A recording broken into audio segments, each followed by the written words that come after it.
I appreciate everyone for joining me for another episode of Cop Stories. This is the last one for 2021. I'm looking forward to 2022, creating more stories, situations, or whatever it may be, dealing with cases or just, oh man, I'm most definitely very appreciative. Those who have reached out to me through LinkedIn, Facebook, Instagram, who's asked for my Cash App, my PayPal. Man, you guys, wonderful. I appreciate the donations you've made. What I do is I just put my information on the screen, maybe a couple of times doing, the videos from now on, so people won't have to worry about their information. For those, hey, who've been donating, you're a blessing, most definitely. Working with Steve Francis' script, it's gonna be real cool. Other than that, Antoine Jones' story still being edited. Make sure you check it out to keep update on things. Make sure you all check out my website, safehousefilmsdc.com. But right now it's about cop stories, so let's rock it. As a homicide detective, you are as strong as your word. And in the community, if your word is not strong, if your word is not your bond, you might as well just go do something else.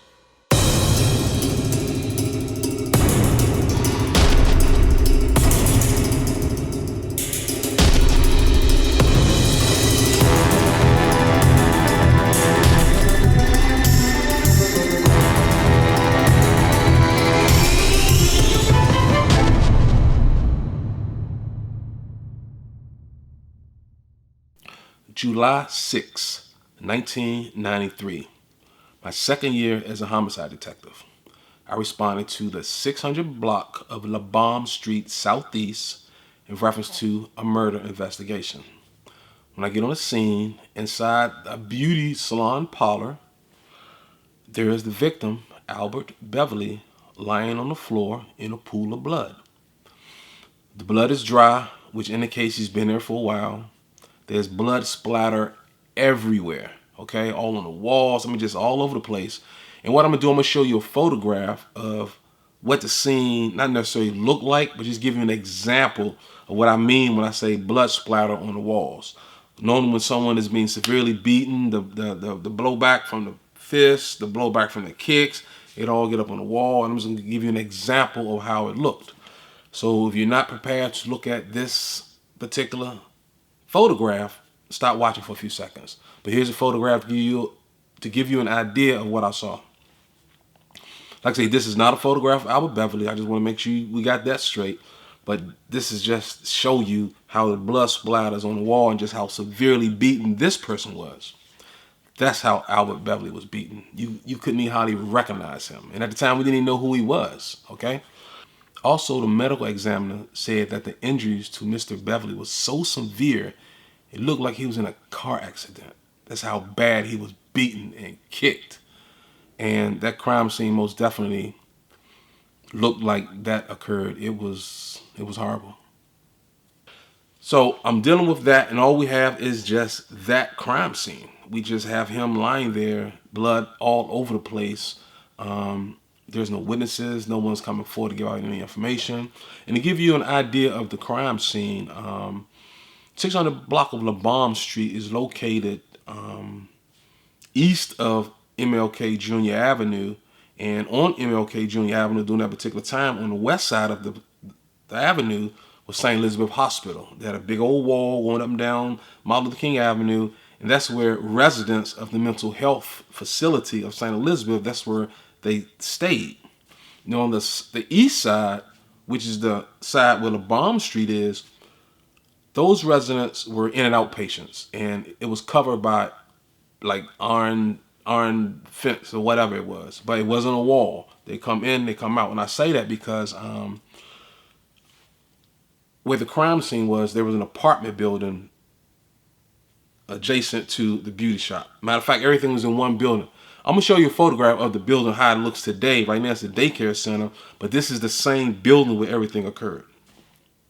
On the right side of the photograph is where the beauty shop was. You can't see the entrance right now, but on the left side, there's a door there, and there was an apartment where this guy named Bob lived.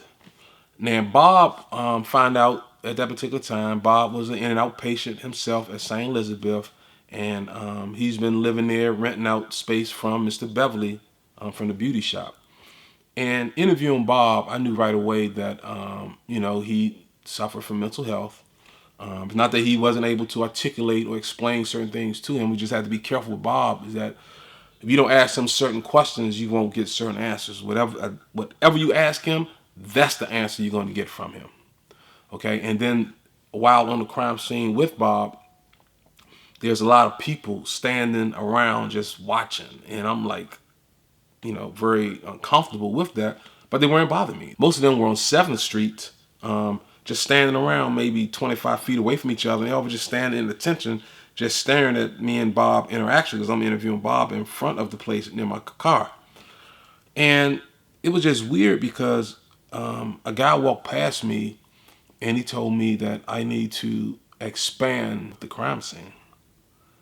And I'm like, huh? So I walked up behind him because he kept walking, and I touched his shoulder, said, "Excuse me, sir," trying to get his attention. At the time, not even thinking, mental health. He freaks out, started yelling and screaming. And I'm like, whoa, whoa. Officers on the scene looking, and I'm like, y'all just let him go. Don't say anything to him. And that was my error for even putting my hands on him, but I just was just trying to get his attention. But I remember what he said. So what I did was I just started looking around. I started going further out from where I was standing with Bob, and just looking to see what this person was talking about. What I see items from the beauty shop, hairspray, hair dryers. I mean, just all the appliances. They like in bushes, different bushes, and just around the facility of St. Elizabeth on the outside. Here's an example of how like I say, these are photographs of how things look today, but just give you an idea of what I was dealing with back in 1993. First, this is 7th Street right here. South of 7th Street, you can run into Alabama Avenue. But this is a street where everyone was standing and watching me while I'm processing, the crime scene and talking to Bob and those kind of things. This is LeBom Street. West of LeBom Street is MLK Jr. Avenue. Some of the people were standing there, but not as many. But some of the bushes and stuff were located on this side right here, where a lot of the items were hidden. But at the time, we didn't know until the gentleman brought it to our attention. Dealing with Bob was like dealing with no other. At that particular time in my career, I never dealt with a witness that had mental health issues. And Bob was forthcoming. He didn't lie. He gave whatever information he could provide. But I believe it was me not asking certain questions the right way because I didn't know I needed to ask these certain questions the right way. I'm just asking Bob general information about, do we know who's involved? Do we know what happened last time he seen Mr. Beverly? Just the generic questions. And not one time did I think Bob was going to be a suspect. Here it is. Bob is elderly, fragile, white guy, skinny. I mean, Bob couldn't hurt a fly. Okay. But I knew he should have had some type of information for me in reference to the investigation. Bob was just a different type of person. Just give you a quick example of Bob. I mean, one day we're riding down police headquarters, riding the court where we were going. I'm driving too fast on the bridge, South Capitol Street Bridge. Bob told me to stop. I slow down. I'm like, what's the problem? He get out of the car and start walking. I'm like, Bob, what are you doing, man? I'm riding real slow beside him, telling him to get inside the car. Bob's like, no, you're driving too fast. Okay, fine. Get Bob back inside the car. Now I'm driving 25 miles per hour. Another day, I'm walking with Bob, and we're crossing the street downtown, and there's a don't walk sign, obviously, that's crooked. I didn't know this at first, but me and Bob walking and talking as I'm crossing the street, get to police headquarters, or the court building, I can't remember which one. But I looked at myself, I don't see Bob. Everybody's looking up. I look up. Bob is up on the pole, straightening up the don't walk sign. I said, Bob, what are you doing? When he came down, he said people across the street couldn't see the don't walk. Okay, but let's give you an example. That was Bob. So now I'm dealing with Bob. I'm not getting much information about anything in reference to Bob as far as his knowledge of anything in reference to the case. So when I get Bob back to his apartment, while inside Bob's apartment with him, he hands me Albert Beverly's identification card. I'm like, Bob, why? I mean, I just asked you all these questions. He said, you did not ask me if I had his ID. Bob is right. I did not ask Bob if he had the ID. Okay. So I'm like, Bob, you got anything else that belongs to Mr. Beverly? He said, sure. So now I'm like, what the hell? Had a television, a space heater, I think a hair dryer. He had some other items. I just can't recall what all of them were. I'm like, Bob, where you get this stuff from? He said, Herman gave it to me. He said, Herman left it in here. I'm like, okay, who in the hell is Herman? Bob, you never told me anything about Herman. Bob said I didn't ask him about Herman. Bob was correct. I did not ask Bob about Herman. Bob didn't know Herman committed the murder because Bob didn't see Herman commit the murder. See what I'm getting at, dealing with Bob? So I'm not getting frustrated. Once I realized it was evidence inside there, I'm securing Bob outside with me. Call downtown, let my supervisor know what was going on. A search warrant is obtained. Once a search warrant is obtained, now I'm inside Bob's apartment with the evidence technicians. Now we going all through Bob's apartment. We find a check written out from a female. Find out the female is an employee at the beauty shop.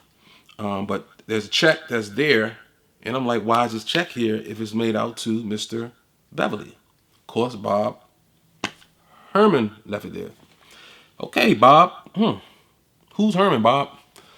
Bob have no idea who Herman is as far as his last name, whereabouts. He don't know anything. All he knows is Herman being in the neighborhood.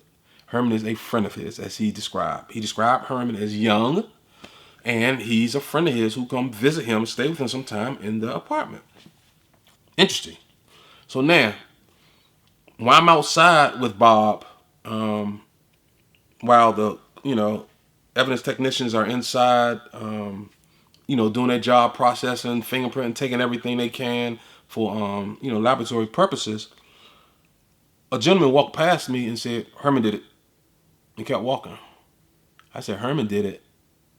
I'm like, okay. I wasn't going to grab him or touch him, but Bob is mentioning Herman, so now I'm like, okay, I'm on something. Still, people still standing around in attention. Every time I walk towards somebody, they'll walk away. Try to get someone's attention, try to talk, they walk away. But they will stop at another location and they continue to look. They don't take their eyes off of me. And I ain't gonna lie to you, I'm like, this is some weird shit. I've never seen anything like this. It was like something on television, but this is dealing with the mental health community, and you most definitely have to just take it for what it is. But you have to understand and realize they can help you. Because just by dealing with Bob, I can see Bob is truthful. It's just that you just have to ask Bob the right questions. So now the investigation continues. Find out from officers in the neighborhood, they know who this Herman guy is. Herman is Herman Page. Found out that Herman Page is a young homeless bully. And now I see why these in and out patients from St. Elizabeth are constantly staring at me. Herman intimidates them. He bullies them. He robs them. They get monthly checks. And even Bob, he takes Bob's money. And find out that he's just someone who just, put fear in all of them. And they want to communicate with me evidently, but they probably afraid or maybe they want me to do something about what happened to Mr. Beverly, but there's no communication anywhere. So we put out lookout for Herman, trying to locate him, because right now all we have is the information that Bob provided us that Herman left all of this inside his apartment, and Bob could be the suspect. Bob could be lying about Herman, but Bob's about big as a half a pencil. Bob ain't gonna bust a sweat. Okay, Bob was, like I say, Bob had to be about probably, that time Bob was probably 70 something years old, maybe close to 80. I'm young, so who knows? But we finally locate Herman. Officers bring Herman downtown. We get him down there. Now I'm communicating with Herman. I'm like, dude, got information that, you're involved in this case. Herman looking at me like I'm crazy. I have no witnesses. I have nothing. So what I did was I called the lab. I said, the fingerprint experts, I'm like, look, man, I need you all to find me something, man. Just process, don't wait. Process this scene now. Okay, I need it done now, right now. because I got a suspect in my office. I don't have any information where I can hold him on. He's denying everything, and basically it's almost like he ain't do nothing. Bob did everything. Okay, so now I need more. I have to place him inside the place because he's saying he has never ever been inside the beauty shop. So far as I'm concerned, he could have found the stuff outside at this particular point because I can't put him inside. So I'm talking to Herman. Time is flying. Like I said, I have no warrant on him. I really can't hold him there. This is not television, okay? I can't really hold him, but just trying to keep him there as long as I can. And then I get a phone call. And what did they tell me? Mitch, there is a match. Herman Page fingerprints. Okay? Because I think we had to get his information from Philadelphia, I believe. I think that's where he was from. We don't think we had anything on file in D.C. But say we have a match. I'm like, where are those fingerprints located? He said they're located on some jars. Okay? And those jars, during the the examination, evidence collecting of the scene, those jars were recovered inside one of the I've been in a beauty salon, the drawers where the hair technicians keep their equipment. Probably saying everything wrong, but that's where it was located. So I'm like, that's interesting. So now I know that he's been there. After he's saying he's never been there. So now I'm like, dude, you've been there. Now I got information that you have some property that belong from there. Your fingerprints someplace you there. I can't let him go. He's homeless. If I would have let him go, I probably never seen him again. You know what? I'm like, what the hell? He's being charged. I charged him with felony murder. Now I have his fingerprints on the scene. I have him denying everything. But at that particular point, there's still a lot of work that needs to be done. And we finally located the lady whose name was on that check. And like I say, she was an employee, and she said that Saturday, on the 3rd, before she left, she took her check and she placed it in the drawer under those jars. So Mr. Beverly can collect it whenever he come back, or sometime that weekend he can get her booth rent, and that helped. So now we got information on where the jars were. The check was there. The check is in Bob's place. Bob said Herman put it there. Okay, now, still, we don't have enough information. We got him charged, but we want to build this case up. So next, I had to go find some witnesses, and this is what happened. Like I say, Herman is locked up. I got him locked up, but now he got to go see the judge. And when we do the hearings, the arraignments, or whatever, we still need information to sort of make things stronger. So before I went to court to do the hearing in order to get him held without bond, I ended up finding 2 key witnesses. Like I mentioned, there's residents in that area who are in and out patients. I don't care, okay? I just wanted to communicate with them, because one thing I know by dealing with Bob, they're honest. You may get it differently or get it a strange way. And I learned you got to ask the right questions.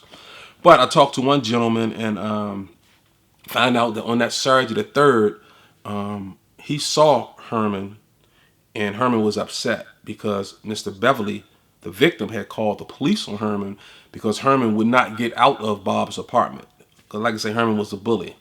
And Herman wanted to get his belongings from Bob's apartment, but police were like, no, you got to get out of here. So Herman's highly upset. This is around like 8 o'clock. So around 9:45, the same night, that Saturday on the 3rd, the same witness saw Herman outside the beauty shop walking in the block covered with a lot of blood on him. Okay, so now the case is building. So I'm like, oh shit, okay, that's great. That's great. Okay, so then I find another witness sometime that night, going into Saturday night, going into Sunday morning. This witness is outside, and Herman says to this witness, hey, let's come inside here with me. Let's do some, steal some stuff. So the guy think all they doing is going in there, steal some stuff. The door's unlocked. Hey, why not? Let's walk in and take some stuff. He goes in. Whoa, he sees Mr. Beverly lying on the floor, unconscious. Of course, he doesn't call the police. He participates in stealing stuff. He gets scared. He rolls out. But he doesn't call the police. Okay? So now that's additional information in reference to us connecting Herman to this particular case. When the case went to court, Herman ended up getting convicted. And let me tell you something. These witnesses, even though they had mental health issues, they were so truthful on the stand. The defense attorney could not cross them up at all.